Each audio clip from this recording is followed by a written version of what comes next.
Alam niyo ba na isa sa mga ipininta ng kilalang artist na si Juan Luna ay ang Battle of Lepanto?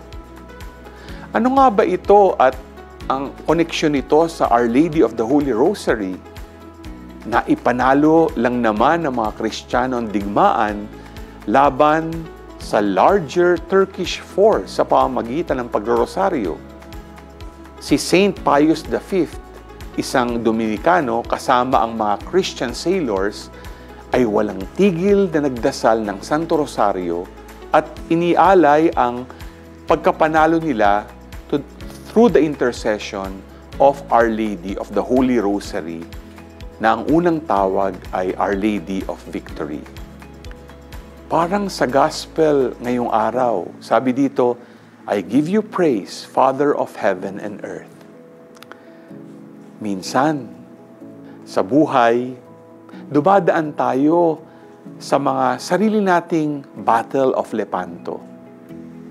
Pero ang kaganapang ito ay tunay na ang rosaryo ang malaking sandata laban sa kasamaan. Sana makita natin ang power ng pagrorosaryo dahil kapag hawak natin at dinadasal ang Santo Rosario, we will always win over sin and evil. G ka ba?